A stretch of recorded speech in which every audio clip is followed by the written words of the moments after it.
Let you kids get to bed, I get the storybook.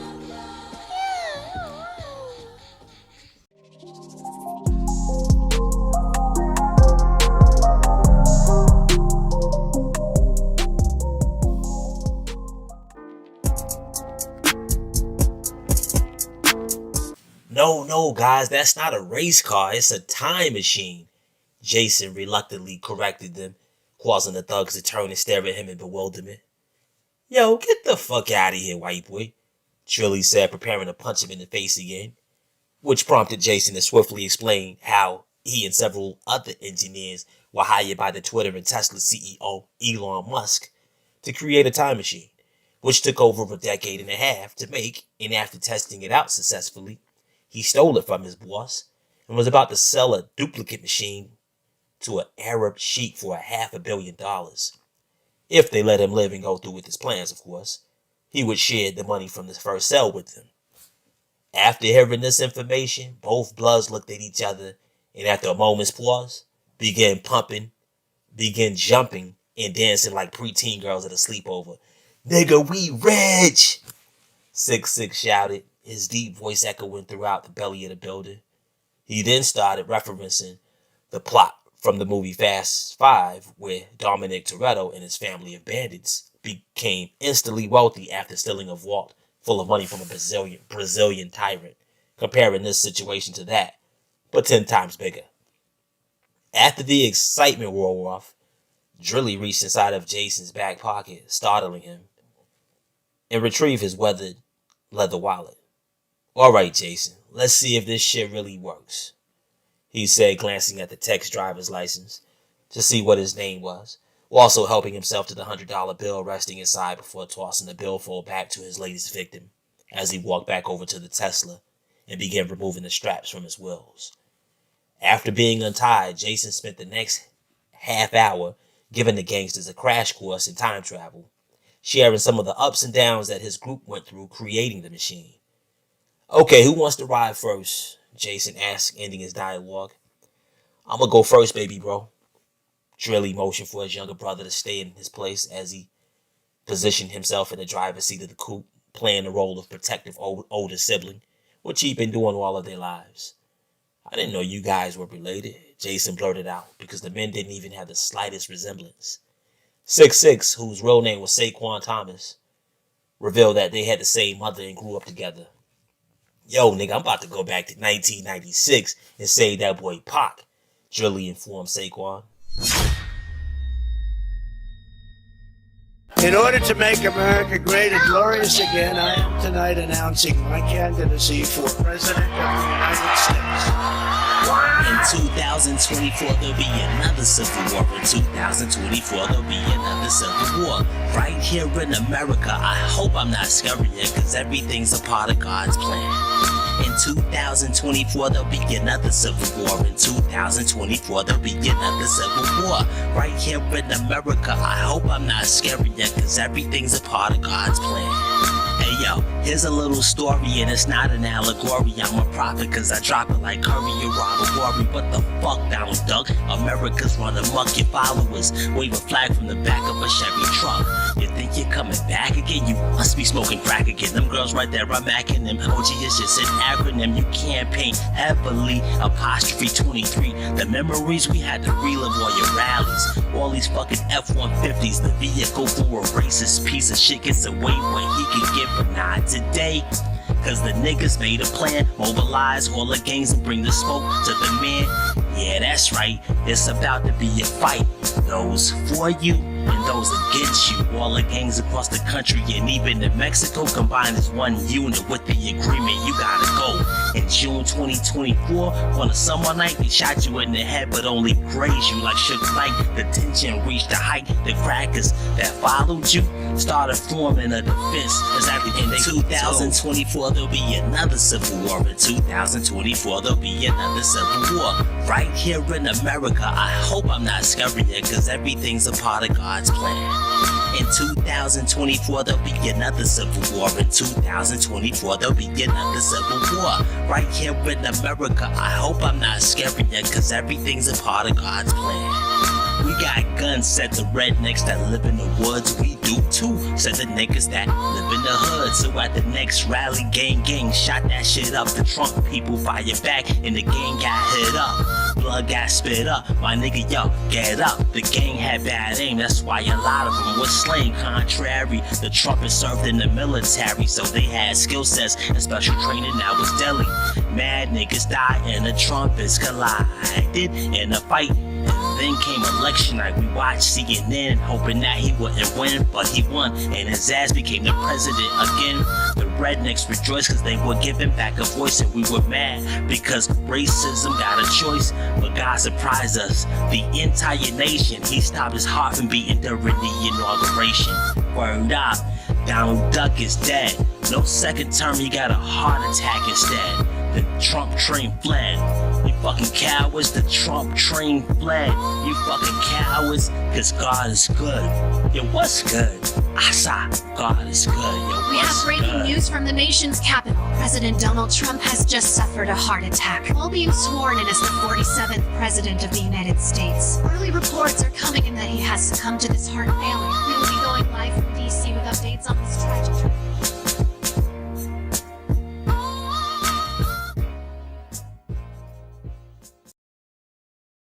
Despite only being 3 years old at the time the music legend succumbed to gunshots back in September 1996, the Brooklyn kid became obsessed with the actor due to an uncle who always played his music in the car.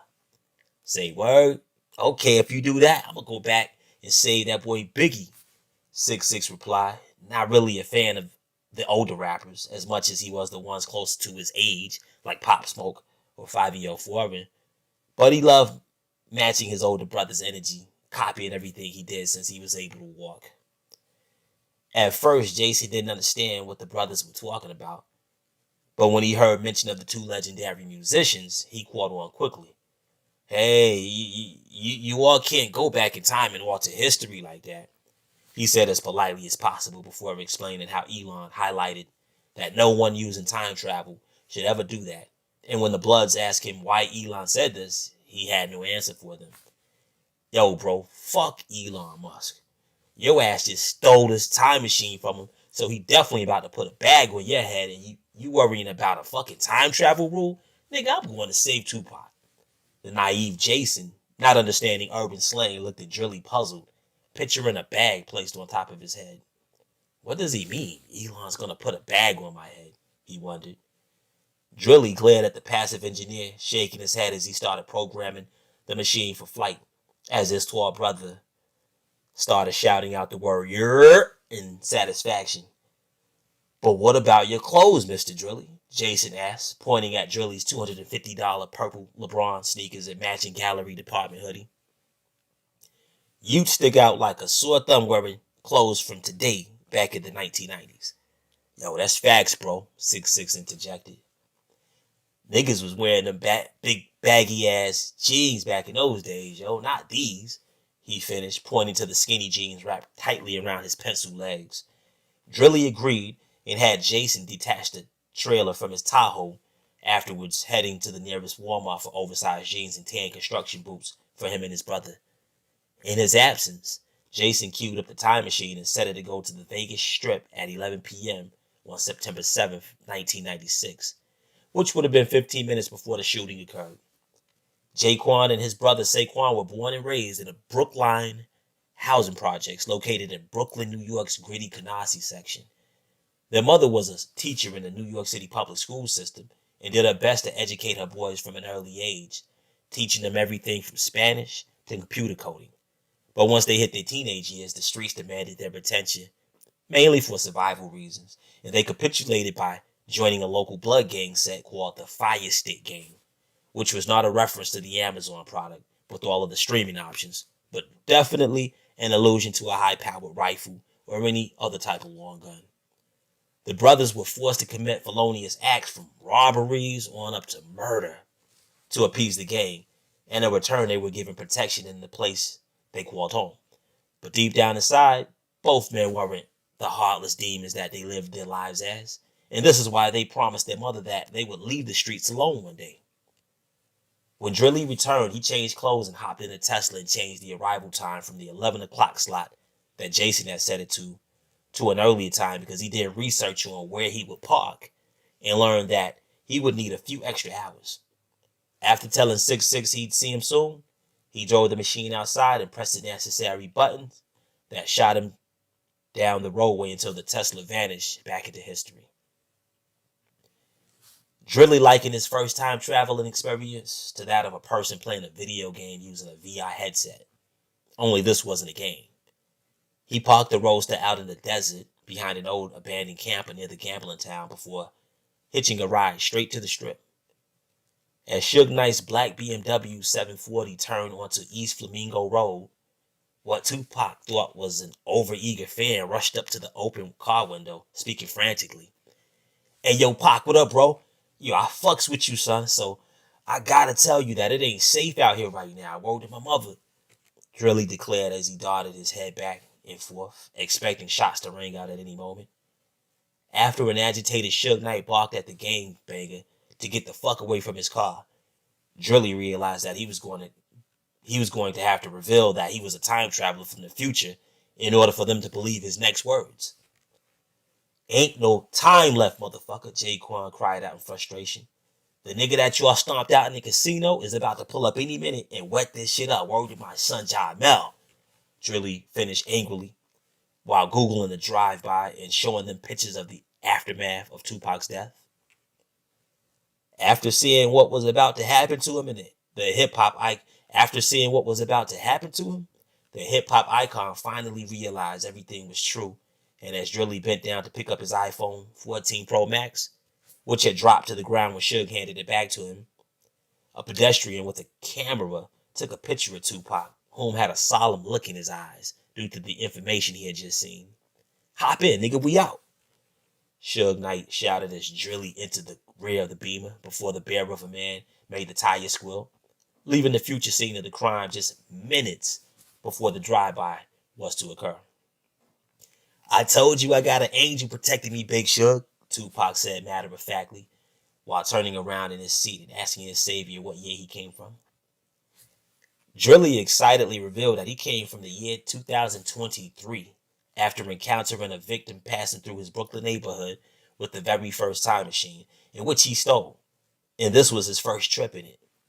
"Y'all Brooklyn niggas steal everything," Tupac giggled as Suge inquired about where Drilly wanted to be dropped off at.